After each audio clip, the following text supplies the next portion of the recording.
ॐ स्पर्शान् कृत्वा बहिर्बाह्यांश्चक्षुश्चैवान्तरे भ्रुवोः प्राणापानौ समौ कृत्वा नासाभ्यन्तरचारिणौ ॐ यतेन्द्रियमनोबुद्धिर्मुनिर्मोक्षपरायणः विगतेच्छाभयक्रोधो यः सदा मुक्त एव सः।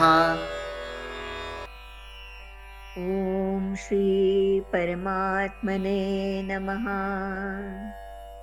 भावार्थ: बाहेरचे विषय स्पर्श बाहेरच ठेवून व दृष्टी दोन भुवयांच्या मध्यभागी स्थिर करून, तसेच नासिकेतून श्वास निश्वास रूपाने वाहत असणाऱ्या प्राण आणि अपान यांची गती सारखी करून, इंद्रिये, मन आणि बुद्धी ज्या मोक्षेच्छू मुनींनी जिंकली आहेत त्याची वासना, भीती व क्रोध नष्ट होतात व तो सदा सर्व काळ मुक्त असतो. मागील श्लोकांमध्ये ब्रह्मनिर्वाण पदाची प्राप्ती होण्यासाठी कोणती पात्रता हवी, कोणता अधिकार हवा हे समजावून सांगितलं आहे. त्यासाठी साधनेला सुरुवात कशी करावी हे भगवंत या 2 श्लोकांमध्ये आपल्याला सांगत आहेत. ध्यानधारणा कशी करावी तिचं महत्व भगवंत सांगत आहेत. आपल्या आंतरिक जीवनातील समस्यांचा विचार करण्यासाठी आत्मलक्षित्व आवश्यक असतं. त्यासाठी आपल्याला स्वतःच्या आत वळलं पाहिजे, ध्यानधारणा केली पाहिजे. तेच भगवंत या 2 श्लोकांमधून सांगत आहेत. तसंच ध्यानयोग किंवा आत्मसंयम योग हा जो पुढील अध्याय आहे त्याची प्रस्तावना यात केली आहे. जेव्हा आपण ध्यानाला बसतो ना, तेव्हा बाह्य विषयांशी असलेला आपला संपर्क तोडणं हे गरजेचं असतं.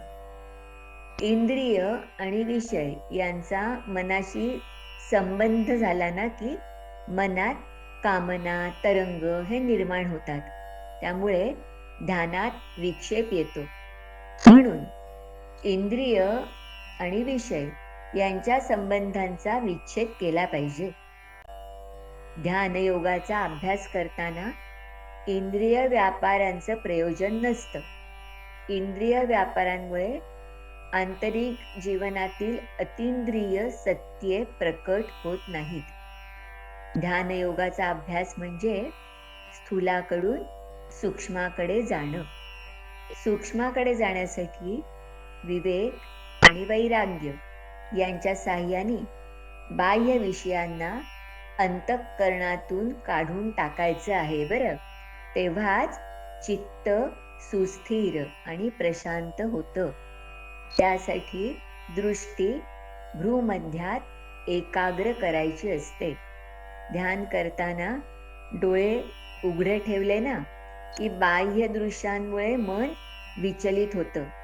म्हणून आपण सहजच डोळे मिटून घेतो.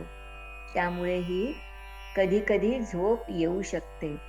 म्हणून दृष्टी भ्रूमध्यात एकाग्र करायची आहे. श्वासाची गती नियंत्रित करायची आहे. प्राण आणि अपान वायूचं समानतेने श्वसन करून त्यांची गती सम करायची आहे. त्यामुळे मनाची चंचलता आणि अशांती ही आपोआपच नष्ट होते आणि मग मन सहजगत्या परमात्म्याच्या ध्यानात लीन होतं. बाह्य विषयांचा त्याग करून दृष्टी भ्रूमध्यात स्थिर करून प्राणापानगती सम राखणं हा बहिरंग अभ्यास आहे. आता अंतरंग अभ्यासाकडे वळायचं आहे. त्यासाठी इंद्रिय, मन आणि बुद्धी यांचं नियमन करून त्यांना आत्माभिमुख करायचे आहे. त्यातूनच मोक्ष प्राप्तीकडे वाटचाल सुरू होते बरं. इंद्रिय नेहमीच विषयांकडे धाव घेतात. बुद्धी ही परमनिश्चयावर दृढ राहत नाही. अशा अवस्थेत मन हे उच्छृंखल होतं. कामसंकल्पयुक्त मन हेच बंधनाचं कारण आहे. तर कामविवर्जित मन हे मोक्षाचं साधन आहे. आत्मा हा नित्यमुक्त असतो. मनच बंधनात पडतं आणि अभ्यासाने मुक्तही होतं. म्हणून अमृतबिंदू उपनिषदात म्हटलं आहे, मनो हि द्विविधं प्रोक्तं शुद्धं चाशुद्धमेव अशुद्धं कामसंकल्पं शुद्धं कामविवर्जितम्. मन हे दोन प्रकारचं असतं, शुद्ध आणि अशुद्ध. कामना, इच्छा आणि संकल्प यांनी युक्त असलेलं मन हे अशुद्ध असतं. ते बंधनास कारणीभूत होतं. आणि कामना, संकल्प यापासून मुक्त असलेलं निर्विषय असं शुद्ध मन हे मोक्षास कारणीभूत होतं. म्हणून आध्यात्मिक प्रगतीसाठी मनावर संयम ठेवणं अत्यावश्यक आहे बरं. म्हणूनच म्हटलं आहे, मनो यस्य वशे तस्य भवेत् सर्वं जगद्वशे मनसस्तु वशे योऽस्ति स सर्वजगतो वशे. म्हणूनच समर्थ रामदासांनी मनालाच बोध केला आहे. अष्टांग योगाच्या मार्गाने जाऊन चित्तवृत्ती निरोध साधला ना की चित्त हे चैतन्यात विलीन होतं. यालाच आत्मसाक्षात्कार किंवा मोक्ष असं म्हणतात. मोक्ष म्हणजे नक्की काय? संतांनी याचा कृतिशील विचारही मांडला आहे. समर्थ रामदास म्हणतात, नारायण असे विश्वी त्याची पूजा करत जावी, या कारणे तोषवावी कुणीतरी काया.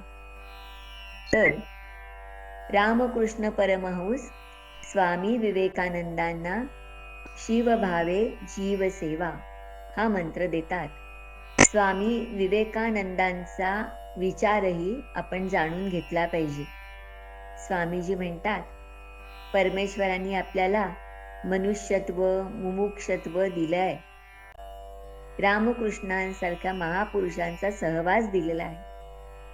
आपण घरात अडकून चालणार नाही. मुक्ती, आत्मज्ञान यांचा विचार केला पाहिजे. रामकृष्णांनी जे सांगितलं ते सगळ्यांपर्यंत पोहोचवलं पाहिजे. रामकृष्णांनी सांगितल्याप्रमाणे वटवृक्ष झालं पाहिजे. इच्छा, भय, क्रोध या भावना प्रचंड बलशाली आहेत. त्या आयुष्याचा सर्वनाश करू शकतात आणि यांचा त्याग केला ना की मुक्त होता येतं बरं. ध्यानधारणेतून आंतरिक विकास होतो. आंतरिक जीवनाबरोबरच बाह्य जीवनातही ध्यानधारणा उपयोगी पडते. मनाला स्थिरता प्राप्त होते, स्वास्थ्य मिळतं. त्याचा सांसारिक जीवनावर चांगला परिणाम होतो. जीवनातील सर्व कर्म, परस्परातील संबंध हे सुखकर होतात. आयुष्याला शिस्त लागते. म्हणून ध्यानधारणा आवश्यक आहे. स्वामी विवेकानंद ध्यानधारणे संदर्भात एका व्याख्यानात म्हणतात की, ध्यान करा. ध्यान हीच अत्यंत महत्वाची गोष्ट आहे. सर्वश्रेष्ठ गोष्ट आहे. ध्यानावस्था ही आध्यात्मिक जीवनाची निकटची अवस्था आहे. आपल्या दैनंदिन जीवनात ध्यानाचा क्षण हा असा एक क्षण असतो की ज्यावेळी आपण ऐहिकतेपासून पूर्णपणे अलिप्त असतो. अशा क्षणी सर्व जड पदार्थांपासून अलिप्त राहून आत्मा स्वतःचंच चिंतन करत असतो. आपल्याला अशा क्षणीच आत्म्याचा अद्भुत संस्पर्श होत असतो. श्रीकृष्णार्पणमस्तु. शुभं भवतु.